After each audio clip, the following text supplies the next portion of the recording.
할 수 있도록 최선의 노력을 다하도록 하겠습니다. 우리 드디어 요한계시록 강해를 시작하게 되었습니다. 한 7주간에 8주간에 거쳐서 요한계시록을 이해하기 위한 배경 설명을 우리 어렵지만 천천히 들어보았습니다. 그리고 드디어 우리는 요한계시록 1장부터 22장에 이르기까지 말씀을 함께 강해를 통해 배우고 또 말씀에 은혜 받는 시간을 갖고자 합니다. 최대한 제 이야기를 줄이고 성경 말씀을 여러분들께 이해하는 데 또 해석하는 데 최선을 다해 여러분들께 설명드리려고 합니다. 그리고 또한 이번 요한계시록 강해는 특별한 것을 준비했습니다. 우리 여기 교환은 계속 보고 계시죠? 같이 보면서 보시면 좋습니다. 그래서 제가 이거 분명히 말을 하겠습니다. 이거 좀 크게 만들려고. 네, 글씨가 좀 작죠? 네, A4 용지에 그냥 뽑아드리도록 하겠습니다. 크게. 이번 요한계시록 강해는 특별한 것을 준비했습니다. 우리 성도님들이 이번 출애굽기 강해가 우리 끝나지 않았습니까? 우리 풀 버전을 다 들으셨는데 중간에 보니까 듣다가 이렇게 빠지시는 분도 있고 그냥 흐지부지 되는 경우도 많은 것 같습니다. 그래서 여러분들께 좀 뭔가 이번 강해를 처음부터 끝까지 듣는 동기부여가 돼야겠다 생각이 들어서 이런 것을 준비했습니다. 뭐냐면요, 첫 번째 시간부터 끝 번째 시간까지 다 들으시면 매 시간마다 도장을 찍어 드릴 겁니다. 그 도장은 여러분들 그 산티아고 순례길을 가면 이런 도장을 찍어줍니다. 각 지역마다 가면 이렇게 도장을 찍어줍니다. 왜 이거 주일학교도 안 하는 걸 여기서 하냐라고 하실 수도 있는데 또 이거 모으는 재미가 있었으면 좋겠다 또 생각이 들어서 매 장마다 의미 있는 도장을 저희가 만들어서 그 도장을 찍어드리고 아마도 25주 과정일 것 같습니다. 25번에 걸쳐서 설교가 진행될 예정인데 25개의 도장을 다 모으셔서 저희가 또 그걸 기념 액자로 만들어 드릴 수 있도록 그렇게 준비하도록 하겠습니다. 이것은 오프라인 예배자에게만 해당된다 라는 것을 말씀드립니다.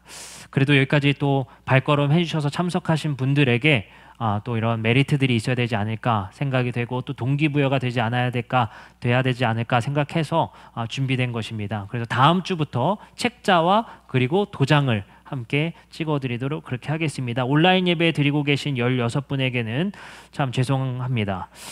네, 우리 또 반가운 얼굴들 또 이렇게 예배 드리고 계셔서 또 감사합니다. 우리 계시록 1장 1절부터 3절 말씀 교환을 같이 보면서 제가 말씀 전하도록 하겠습니다.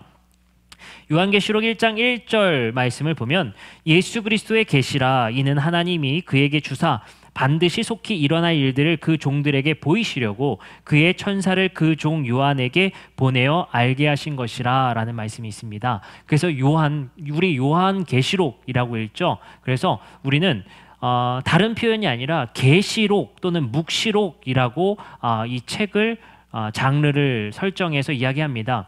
이런 묵시록과 계시록의 장르는 요한계시록뿐만 아니라 다니엘서가 구약 성경에서는 묵시록, 계시록으로 포함되어집니다. 다니엘서도 읽으면 여러 상징들과 여러 은유들로 가득한 책들입니다. 그래서 읽으면 이게 도대체 무슨 말이야? 라고 생각이 드는 것들, 계시록도 마찬가지입니다. 그러한 그림 언어들이 많이 쓰였기 때문에 그 그림마다 이루어지는 상징들이 무엇을 상징하는가를 우리가 의미를 찾고 해석하는 것이 요한계시록 읽기의 핵심입니다. 근데 문제는 뭐냐? 그 그림 언어에 대한 상징들을 우리가 자의적으로 해석할 때 이단이 되거나 위험의 소지들이 생기는 것입니다. 예를 들어서 이런 거예요. 666은 바코드 아닌가? 이런 식의 해석. 이 상당히 위험한 해석들입니다. 또 얼마 전에는 이러한 666의 숫자들, 짐승의 표를 받는다. 이것이 무슨 표를 짐승에게 받느냐? 그 표가 현대적으로 뭐냐? 의학적 베리칩이다 해서 의학적으로 칩을 심는 경우, 이런 것들이 바로 짐승의 표를 받는 것이다. 이렇게 해석되는 경우, 그것을 그렇기 때문에 현대적 현상들과 그림어들의 상징성을 대입해서 해석하면 이단이 되거나 문제가 되게 됩니다. 그렇기 때문에 오늘 요한계시록 1장 1절부터 3절의 말씀을 통해서 요한계시록의 그림 언어들이 어떻게 해석돼야 될지를 우리가 함께 힌트를 얻어가며 말씀을 들어보고자 합니다. 자, 1절의 말씀에 보니까 반드시 속히 일어날 일들을 보이시려고 이 말씀, 계시를 주셨다고 합니다. 그래서 하나님은 보여주신다는 겁니다. 누구에게요? 요한에게요. 근데 무엇을 보여주신다고요? 반드시 속히 일어날 일들을 보여주신다는 겁니다. 그래서 종말의 날에 일어날 일들을 그림 언어로 상징적으로 막 펼쳐주십니다. 그것을 요한은 보게 돼요. 그리고 그것을 글로 적은 것입니다. 아시겠죠?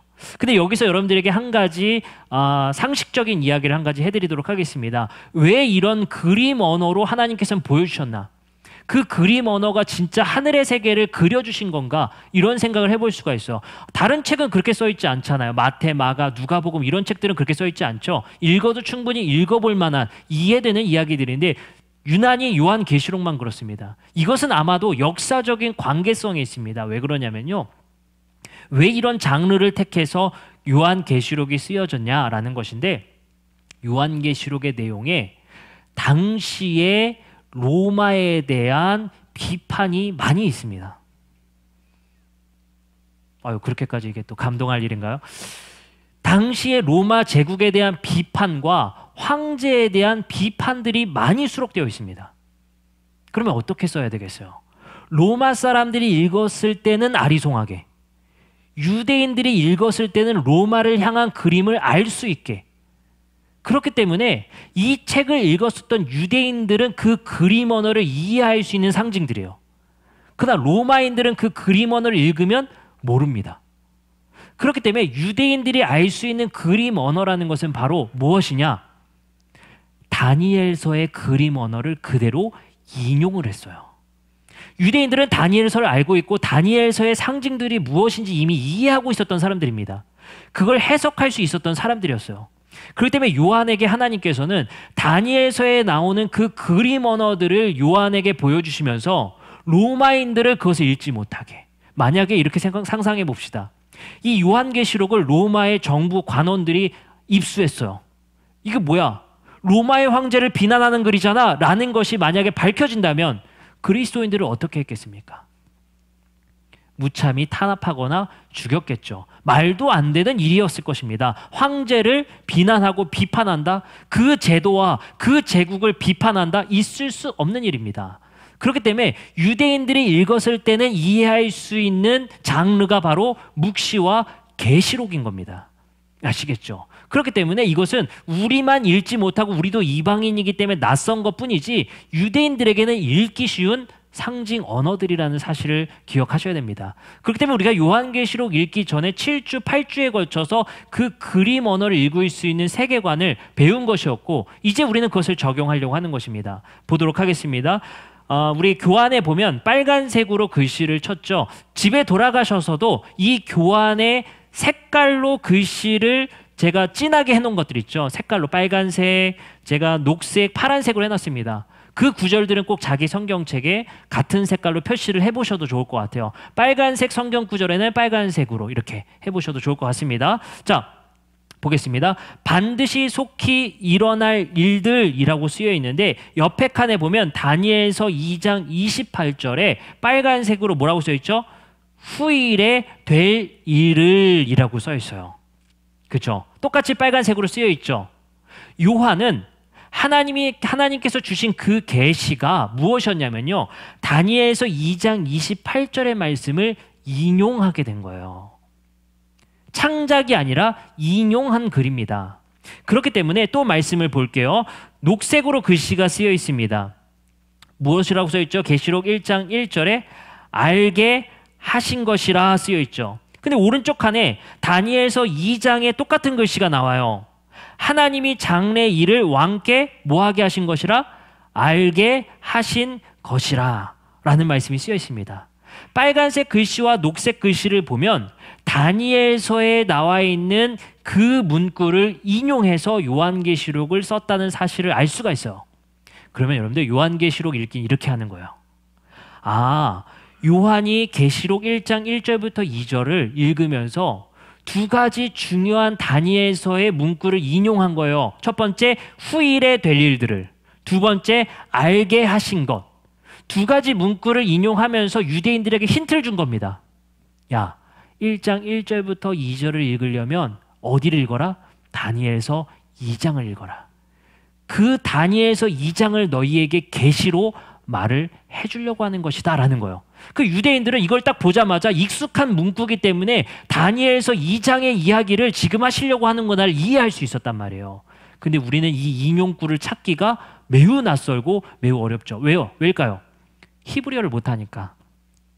히브리어로는 같은 단어인데 우리는 한글말이니까 그것이 겹치지 않기 때문에 인용인지 알 수가 없는 것입니다. 자, 근데 놀랍게도 요한은 후일에 될 일들이라는 다니엘서 2장 28절의 문구를 고칩니다. 이렇게 썼죠. 반드시 속히 일어날 일들이라고 고칩니다. 요한은 이렇게 생각한 거예요. 다니엘서 2장 28절에 하나님이 예언하고 느부갓네살 왕에게 꿈으로 예언하실 후일에 언젠간 일어날 일들이라고 말했던 것을 조금 더 긴박한 언어로 바꿨습니다. 그리고 하나님께서는 요한을 통해 우리에게 말씀하시려고 하는 거예요. 다니엘서 2장 28절부터 있을 일들이 이제 임박했다. 이제 도래했다라는 긴박성을 문구를 고치면서 우리에게 알려주시는 겁니다. 그럼 우리는 이렇게 봐야 됩니다.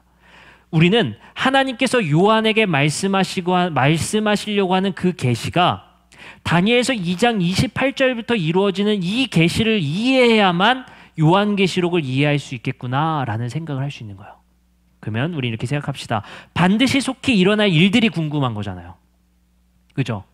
반드시 속히 일어날 일들이라고 써놓고서는 반드시 속히 일어날 일들을 밑에 써놓지 않았어요. 왜요? 다니엘서에 나올 일들이기 때문에 우리가 찾아보라는 얘기죠. 그러면 우리는 반드시 속히 일어날 일들이 무엇인지 알기 위해서는 다니엘서 2장 28절에 이루어질 후일에 일어날 일들이 무엇인지를 보시면 되겠습니다. 자, 그러면 우리가 다니엘서 말씀을 한번 보도록 하겠습니다. 이래서 어려운 거예요. 요한계시록만 설교할 수 있는 것이 아니라 인용한 그 성경을 여러분들에게 해석해 줘야 되기 때문이에요. 다니엘서의 후일에 일어날 일들을 지금 요한계시록이 인용했다고 했어요. 그렇기 때문에 반드시 속히 일어날 일들은 다니엘서에서 찾아봐야 돼요. 무엇인지를. 자, 그럼 우리는 반드시 속히 일어날 일들이 다니엘서에서 무엇이었는지 한번 살펴보도록 하겠습니다. 자, 말씀을 우리가 보도록 할 텐데요. 다니엘서 2장 37절부터 40절의 말씀을 제가 읽어드리도록 하겠습니다. 느부갓네살 왕이 어느 날 꿈을 꿨어요. 느부갓네살 왕이라는 사람은 바벨론의 왕입니다. 엄청난 제국의 왕이죠. 그 바벨론의 왕이 메소포타미아 지역에서 꽤 거대한 땅을 거느린 왕이었고, 그 바벨론 왕 느부갓네살 왕 이전의 왕들이 유대인들을 포로로 끌고 갈 정도로 굉장히 강대국입니다. 근데 다니엘도 마찬가지로 포로로 끌려갔던 거죠. 근데 느부갓네살 왕이 어느 날 꿈을 꿔요. 어떤 그림의 꿈을 꾸는데 그걸 하나님이 보여주신 거예요. 근데 그것을 갈대아 사람, 바벨론 사람들은 아무도 풀지 못했어요. 근데 어느 날 다니엘이 그 꿈을 해석해 줍니다. 그 꿈에 대한 이야기예요. 그럼 그 꿈이 무엇인지를 먼저 봅시다. 37절부터 40절인데, 왕이요, 왕은 여러 왕 중에 왕이십니다. 그리고 하늘의 하나님이 나라와 권세와 능력과 영광을 왕에게 주셨고, 사람들과 들 짐승들과 그리고 공중의 새들 어느 곳에 있는 것을 막론하고 그것들을 왕의 손에 넘기사 다스리게 하셨습니다. 왕은 곧 그 금의 머리입니다. 이렇게 이야기를 해줘요. 이걸 보면서 이상하죠. 하나님이 바벨론의 왕인 느부갓네살 왕에게 엄청난 권력과 권세를 주셨다는 얘기예요. 그걸 다니엘이 그렇게 말을 해주거든요. 어떻게 이런 일이 있을 수 있을까요? 하나님은 바벨론이라는 이 강대국의 왕을 통해서 하나님이 하시고자 할 일을 그를 통해 하시고자 했던 겁니다. 근데 그 바벨론 왕에게 꿈을 꾸게 하셨다고 했어요. 그 꿈이 바로 다니엘서 2장 31절에서 35절입니다. 읽어드리겠습니다. 왕이요, 왕이 한 큰 신상을 보셨나이다. 그 신상이 왕의 앞에 섰는데 크고 광채가 매우 찬란하며 그 모양이 심히 두려우니 그 우상의 머리는 순금이요, 가슴과 두 팔은 은이요, 배와 넓적다리는 노시요. 여기서 멈출게요. 그 우상을 봤는데 왕이 꿈에서 신상을 봤어요. 머리가 뭐래요? 순금이에요. 근데 아까 다니엘서 2장 38절에 뭐라고 써 있었어요? 왕은 곧 그 금의 머리입니다. 해석을 해주고 있단 말이에요. 그러니까 느부갓네살 왕이 어떤 신상을 봤는데 그 머리가 당신이다. 이렇게 말을 해준 거예요. 그리고 또 계속 읽어보겠습니다. 33절. 2장 33절. 그 종아리는 쇠요, 그 발은 얼마는 쇠요, 얼마는 진흙으로 되어 있습니다. 또 왕이 보신즉 손대지 아니한 돌이 나와서 신상의 쇠와 진흙의 발을 쳐서 부서뜨리는데 그때의 쇠와 진흙과 녹과 은과 금이 다 부서져서 여름 타작마당의 겨와 같이 되어 바람에 불려간 것이 없었고 우상을 친 돌은 태산을 이루어 온 세계에 가득하였나이다. 이거 우리가 읽어서 이해가 돼야 안 돼요? 안 되죠. 어떤 신상이 있었는데 쉽게 말씀드리면 머리는 금으로 되어 있는 것을 꿈꿨고요. 가슴과 두 팔은 은으로 되어 있고 배와 넓적다리는 노수로 되어 있고 그 종아리는 쇠로 되어 있는 신상을 꿈에서 본 거예요. 근데 꿈에서 어떤 일이 일어나냐면 한 돌이 나와서 그 신상을 부서뜨리는 꿈을 꾼 거예요. 그러니까 느부갓네살 왕이 고민이 되는 거예요. 이 꿈이 도대체 뭐야? 너무 선명한데? 니네 해석 좀 해봐. 아무도 해석을 못해요. 근데 다니엘이 딱 나와서 그것이 무엇인지를 해석해주고 있어요. 근데 힌트는 금이라는 그 머리는 느부갓네살 왕 당신입니다 라고 말을 해줬어요. 그 말은 뭐겠습니까? 지금 머리가 금이고 가슴과 두 팔은 은이고 배와 넓적다리는 노시고 이 각각의 광물들은 나라들을 상징해요. 그 신상의 머리는 바벨론, 그리고 나머지는 메데와 바사, 그리스와 로마를 상징합니다. 메데와 바사는 페르시아예요. 그래서 네 가지의 나라인데 그 네 가지의 나라는 모두 메소포타미아 지역에 있었던 강대국이었으며 제국이었습니다. 그 나라들은 첫 번째 바벨론이 가장 강했으며 그 바벨론은 페르시아에 의해 점령되었으며 페르시아는 그리스의 알렉산더 대왕에 의해 점령되었으며 그리스는 로마로 제국이 합치게 되어지게 되죠. 이 네 개의 제국을 그 금신상에 하나하나에 대입해서 지금 다니엘이 해석해 주게 된 거예요. 근데 마지막에 어떻게 된다고? 한 돌이 그 금신상을 부셔버린다고 했어요. 그걸 꾼 거예요. 그러면 다니엘은 분명히 말을 해준 겁니다. 네 개는 바로 제국이며 그 제국은 부서질 거다. 너희들의 제국은 후일에 반드시 속히 일어날 일인데 그건 뭐예요? 다 깨지고 부서지며 망할 것이다. 이걸 해석해 주면서도 대단한 담력이죠. 우리는 한 가지만 해석하면 돼요. 그거를 부서뜨리는 돌이 뭐냐는 거예요. 아시겠죠? 그 돌의 정체가 궁금한데 그 돌은 34절 다니엘서 2장 34절에 보시면 어떤 돌이냐면요. 또 왕이 보신즉 어떤 돌이에요? 그냥 돌이 아니라 어떤 돌이요? 손대지 않은 돌이에요. 그죠? 그 손대지 않은 돌은 무엇이냐? 출애굽기 20장 22절부터 26절에 이런 말씀이 있어요. 하나님께서 모세에게 제단을 만들 때 이렇게 만들라고 합니다. 24절입니다. 내게 토단을 쌓고 그 위에 내 양과 소와 내 번제와 화목제를 드리라. 내가 내 이름을 기념하게 하는 모든 곳에서 내게 임하여 복을 주리라. 내가 내게 돌을 제단에 쌓거든 다듬은 돌로 쌓지 말라. 내가 정으로 그것을 쪼면 부정하게 함이니라. 너는 층계로 내 제단에 오르지 말라. 내 하체가 그 위에 드러날까 함이니라. 민수기 이렇게 출애굽기 말씀에는 20장 22절부터 26절에 손대지 않은 돌이 나와요. 그게 뭐예요? 제단을 쌓는 돌입니다. 그래서요, 이스라엘의 제단을 쌓을 때는 정으로 쪼아서 각을 지게 만들면 안 돼요. 주변에 있는 돌을 주워다가 제단을 쌓아야 합니다. 근데 타락했던 이스라엘의 성지에 가서요, 제단의 모습을 촬영한 모습을 보면 대부분 이런 제단이 보여져요. 사진을 보면 이렇게 되어 있습니다. 성경에 분명히 다듬지 말라고 했는데 성지에서 발굴되는 제단은 대부분 어떻게 되어 있어요? 각지죠. 이게 타락의 증거예요. 이게 나중에 이제 우리가 잘 아는 말씀들에서 나오는 이제 뭐 히스기야 왕들이 산당을 부서뜨리고 뭐 이런 거 얘기 있잖아요. 그게 다 이런 것들이에요. 근데 대부분 어때요?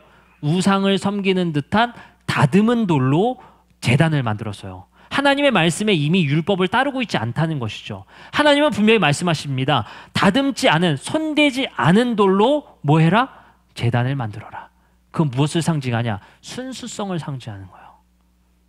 누구나 언제 어디서든 야생에서 하나님께 예배드릴 수 있는 장소를 쌓을 수 있는 거예요. 하나님은 처음부터 번제를 한 제단을 원치 않으셨어요. 하나님은 주변에 풀숲에서 굴러다니는 돌로 언제든지 돌을 쌓아 하나님께 예배할 수 있다는 거예요. 예배의 순수성과 언제든지 드릴 수 있는 사람 손을 타지 않은 돌을 하나님께서 제단으로 만들라는 거예요. 이건 또 한 가지 상징이 있습니다. 민수기 19장 2절에 보면 하나님께 드리는 제물도 마찬가지예요. 여호와께서 명령하신 법의 율례를 이제는 이르노니 이스라엘 자손에게 일러서 온전하여 흠이 없고 아직 멍에를 매지 아니한 붉은 암송아지를 제사로 드리래요. 근데 제사 드리는 소의 특징이 뭐예요? 멍에를 매지 말아야 돼요. 이것도 무슨 의미입니까? 사람 손을 타지 않은 소. 이것이 바로 사람 손을 타지 않은 순수성을 의미하게 되는 거예요. 하나님은 그래서 그것을 계시로 이렇게 말씀하시는 거죠. 손대지 아니한 돌이 너희들의 제국을 모두 부숴버릴 것이다. 그 순수성, 언제든지 우리에게 예배드릴 수 있도록 초청하신 바로 예수 그리스도를 상징하게 되는 것입니다. 바로 하나님 나라라는 그 예수 그리스도의 상징성이 무엇을 다 부셔요? 이 제국을 부숴버리고 하나님 나라를 세울 거라는 거예요. 근데 그것이 다니엘서에는 언젠가 이루어질 겁니다 라고 말했지만 요한계시록은 언제요? 반드시 속히 일어날 때가 왔다는 거예요. 그리고 말씀에 이렇게 쓰여 있습니다. 그 돌은 그것을 부숴버리고 무엇을 이루게 할 것이냐? 다니엘서 2장 44절과 45절 말씀을 읽어드리겠습니다. 이 여러 왕들의 시대에 하늘에 하나님이 한 나라를 너희들을 부수고 세울 거다. 그 돌로 쳐서. 그 나라는 이것은 영원히 망하지도 아니할 것이요 그 국권이 다른 백성에게로 돌아가지도 아니할 것이요 도리어 이 모든 나라를 쳐서 멸망시키고 영원히 설 것이라. 분명하죠. 이 나라를 그 돌로 쳐서 멸망시켜서 하늘에 한 나라를 세울 것이다. 하나님이. 그 나라가 뭐예요? 하나님의 나라예요.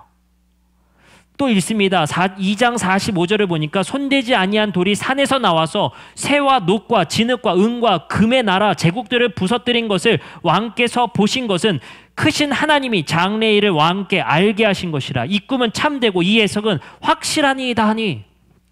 그래서 여기서 왕에게 뭐라고 했어요? 하나님이 알게 하신 것이다 라고 쓰였죠. 계시록 1장 1절에 보니까 그 종들에게 보이시려고 그의 천사들 곧 그 종 요한에게 보내어 너희들에게 알게 하신 것이다. 드디어 뭐가 임박했다는 거예요? 그 돌의 출현. 그리고 너희들이 이 세상을 모두 통일시킬 것 같은 그 제국의 기세등등함, 그 돌이 이제 드디어 그 쇠들을 부서뜨리고 무엇을 세운대요? 아까 2장 44절에 하늘에 하나님이 한 나라를 세울 것이다. 그럼 우리는 이렇게 할 수 있습니다. 요한계시록 1장 1절에 말하는 반드시 속히 일어날 일들이라는 것은 그 돌이 너희들이 살고 있는 제국을 부서뜨리고 드디어 하나님이 세우신 한 나라를 세울 때가 왔다라고 말씀하시는 거예요. 그 놀랍게도 3절에 요한계시록 1장 3절에 이런 문구를 씁니다. 기록한 것을 지키는 자는 복이 있나니 때가 가까움이니라. 그죠? 때가 가까이 왔다. 어디서 많이 들었어요. 마가복음 1장 15절에 이렇게 쓰여 있습니다. 이 시대 때가 찼고 하나님의 나라가 가까이 왔다. 요한은 절묘하게 다니엘서와 마가복음서를 인용해서 그들에게 말하고자 하는 것은 그것입니다. 너희들이 충성하는 로마는 끝나기 직전이야. 너희들의 충성은 소용없어. 허무한 거야. 그 제국을 통해 하나님은 이 세상을 변화시키고 하나님이 원하시는 나라로 만들고자 하셨지만 그들에게 권한을 줬고 그 권위를 줬지만 그들은 악의 나라로 만들었어. 너희들이 충성하는 나라는 잠깐이야. 반드시 속히 일어날 일들이 이미 진행되고 있다라고 요한은 계시를 통해 성도들에게 지금 암호 문자를 지금 두들기고 있는 거예요. 아시겠죠? 그 있잖아요. 북한 간첩들이 전화로 책 어디에 몇 페이지 펴세요. 이게 아직 라디오 방송으로 나오잖아요. 그 문장 조합하면 그들이 지령이 나온다고 하잖아요. 그런 것처럼 우리 모스부호처럼 유대인들은 지금 이거를 두들기면서 알고 있는 거예요. 지하에서. 저기에 충성하는 것은 잠시구나. 저걸 통해서 영원한 평화가 온다고 하는 가이사의 팍스 로마로부터 평화가 온다. 그것은 거짓이구나. 저것은 곧 그 돌에 의해서 깨어질 것이고 하나님이 세우신 한 나라에 의해서 멸망할 것이구나. 우리는 그것에 충성할 것이 아니라 이미 도래한 예수가 가져온 그 손대지 않은 돌이 무너뜨리는 그 나라에 충성해야겠구나. 이것을 그들에게 말씀하고 계시다라는 것입니다. 그래서 우리는 이 말씀을 통해서 몇 가지 사항을 우리는 알 수가 있을 것 같습니다.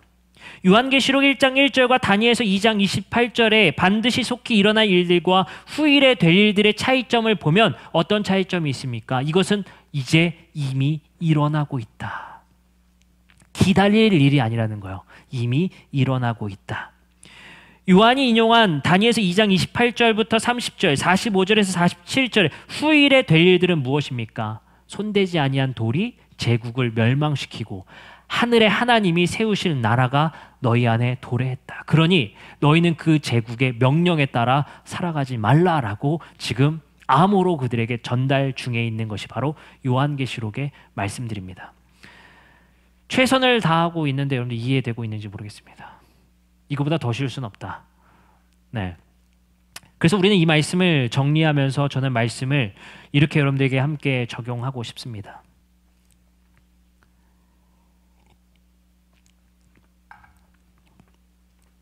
우리가 한 주간에 참 많은 성도님들에게 여러 가지 마음이 어려운 일들이 있었던 것 같습니다. 뉴스를 통해서 다 보셔서 아시겠지만 한 정치인의 죽음을 통해, 자살을 통해 우리에게 참 마음의 어려움과 또 비통함과 또 여러 가지 상처들과 여러 가지 침울함을 우리에게 준 것 같습니다. 저도 참 여러 일들이 손에 잡히지 않고 싱숭생숭한 하루하루를 보냈던 것 같습니다. 여러분들도 그랬던 것 같습니다. 그를 지지했던 지지하지 않았던 한 사람의 죽음 앞에 그 혼란 속에 우리 모두가 혼란스러웠던 것 같습니다. 그 죽음의 이유를 밝히냐 밝히지 않느냐를 떠나서 한 사람의 죽음 앞에, 그 권력의 무상함 앞에 우리의 마음과 우리의 생각에 참 여러 가지 생각들이 들게 됩니다. 제가 알기로는 서울시 공무원들을 만날 때마다 박원순 시장에 대해서 그렇게 표현했던 것 같습니다. 참 엄격하다 라는 표현이 대부분의 공무원들이, 만나는 공무원들이 그렇게 표현했던 것 같습니다. 자신에게도 참 엄격했던 것 같습니다. 자신의 것에 그 엄격함에 죽음으로 그것을 이루어낸 것 같습니다. 이것은 그 사람을 지지하냐 지지하지 않느냐의 이야기를 하려고 하는 것이 아닙니다. 그 시장이 살아왔던 그 삶의 양식과 방식들을 생각해 보게 됩니다. 시민운동자로서 시민운동에 참여하여 최선을 다한 사람, 그리고 인권운동가로서 최선을 다하며 서울시장까지 올랐던 사람. 그는 왜 그 권력을 가졌어야만 했는가? 이 시민운동가, 세상을 변화시키기 위해서는 권력 또한 필요하다라는 생각을 가졌던 것 같습니다. 지푸라기로 세상을 두들기는 것이 얼마나 한계가 있었는지를 체험했던 것 같습니다. 그 자리에 올라 세상을 변화시키고 싶었던 것 같습니다. 근데 그 사람의 죽음 앞에 우리는 이렇게 생각하게 되는 것 같습니다. 권력으로 세상을 바꿀 수는 없다. 그리고 그 권력이 얼마나 무상하며 그 사람이 꿈꿨던 이상과 권력이 함께하지 못한다라는 것을 우리에게 생각하게 되는 것 같습니다. 우리는 한번 생각해 봤으면 좋겠습니다. 하나님께서 우리에게 오늘의 말씀을 통해서 세상에 어떻게 대처해야 될지를 말씀하고 계십니다.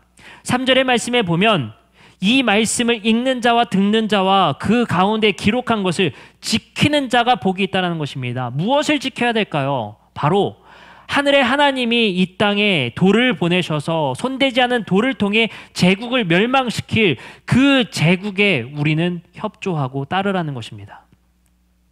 그리고 우리는 하나님 나라 안에서 새로운 삶을 살아내기를 우리에게 바라시는 것이 바로 오늘의 말씀의 핵심입니다. 그리고 우리에게 하나님께서 지키는 자가 복이 있다라는 그 지킴은 무엇이겠습니까? 여러 가지 생각해 볼 수 있겠지만 바로 예수 그리스도의 삶의 가치입니다. 권력으로 이상을 이루기가 어려웠습니다. 근데 요한계시록에서는 우리가 그 이상을 어떻게 이루어낼 수 있는지를 말씀하고 계십니다. 바로 하나님이 하시겠다는 것입니다. 하나님이 예수 그리스도의 삶을 통해, 예수 그리스도의 죽으심을 통해, 그 예수 그리스도의 삶의 모델을 따라 살아가는 우리를 통해 그 이상을 이루시겠다는 것입니다. 근데 그 이상을 이루는 방식이 권력이 아닌 십자가적 방식을 통해 하나님은 그 제국을 쪼개시고 그 이상의 나라, 하늘의 하나님이 세우신 그 나라를 이 땅에 건설하시겠다라는 것이 분명해 보입니다. 우리는 세상과 대항하며 싸울 때 권력으로 싸우는 것이 아닙니다. 교회가 얼마나 성장했는지 부흥했는지 우리의 건물의 규모로 세상을 압도하려고 해서는 안 됩니다. 우리가 얼마나 고귀한지, 우리가 이 세상에 살기 위해 십자가적 삶이 언제 얼마나 고귀한지를 희생하며 예수 그리스도께서 하셨던 그 희생을 따라가며 우리는 손대지 아니한 돌이 되어야 합니다. 야생의 삶의 그 돌이 되어야 합니다. 우리는 그러한 방식으로 하나님께서 이 세상을 변화시키며 권력이 아닌 십자가로 이상을 이루시려는 하나님의 뜻에 동의할 수 있어야 합니다. 하나님께서 만드시려는 세상은 이 세상에 정의가 이루어지고 공의가 이루어지는 세상입니다. 근데 자꾸만 세상은 교회에 서로 등지는 이야기들이 자꾸만 나오는 것 같습니다. 교회 또한 세상을 등지고 세상 또한 교회를 등지는 모양새가 지금 가장 걱정스러운 일들인 것 같습니다. 여러분들 어떻습니까? 우리가 지금의 시대를 어떻게 이 교회 안에서 살아가야 하겠습니까? 하나님께서는 우리에게 권력으로 대항하는 것이 아니라 우리가 희생하며 우리가 이 세상에서 어쩌면 손해보며 그 손해를 감수하며 불편함을 감수하며 이 세상에 살아내기를 바라실 것 같습니다. 그것이 바로 손대지 아니한 돌이 제국을 무너뜨리는 반드시 속히 일어날 일들이며 하나님께서 반드시 우리의 미약한 이 일들을 통해서 하나님은 그 위대한 절정을 이루실 거라 믿습니다. 여러분들, 우리 교회가 그러했으면 좋겠고 여러분들의 삶이 그러했으면 좋겠습니다. 어쩌면 그것이 소소해 보일 수 있겠지만 예수님의 이 땅에서 살아가신 어찌 보면 누울 곳 없어서 돌베개를 비고 자셨던 예수 그리스도의 삶의 소소함, 우리 삶에 이루어졌으면 좋겠습니다. 자꾸만 교회가 세상의 권력에 우리 또한 권력으로 대항하려는 것이 아니라 우리는 예수 그리스도의 십자가적 가치를 통해 그들이 우리에게 가하려고 하는 일들을 우리는 감내하며 감수하며 용서하셨으면 좋겠습니다. 그것이 바로 원수도 용서하라는 예수 그리스도의 말씀이며 십자가에서 인간들을 탓하는 것이 아니라 자신들을 죽였던 이들을 탓하는 것이 아니라 그곳에서 그들을 용서하셨던 모습과 같이 교회가 세상을 용서하며 세상과 평화가 이루어질 수 있는 교회가 되기를 주님의 이름으로 축복합니다. 기도하시겠습니다. 사랑과 은혜가 많으신 하나님 감사합니다. 하나님, 계시록의 말씀을 통하여서 핍박과 탄압 속에 있었던 그리스도인들에게 메시지를 주고자 하셨던 하나님, 반드시 속히 일어날 일들이라는 메시지를 그들에게 주시며 지금 힘겨운 상황들을 견디면 하나님께서 반드시 이루실 거라는 믿음 속에 살아가시게 한 이 말씀을 우리에게 새겨봅니다. 지금 우리에게도 어려운 일들이 참 많이 있습니다. 힘든 일이 참 많이 있습니다. 하지만 주님께서 약속하신 반드시 속히 일어날 일들을 기대하며 희망의 삶을 살아가게 하여 주시옵소서. 주님, 이제 그것이 후일에 일어날 일이 아니라 이미 일어났으며 속히 일어날 일이라는 것을 믿으며 살아가는 우리들 되게 도와주시옵소서.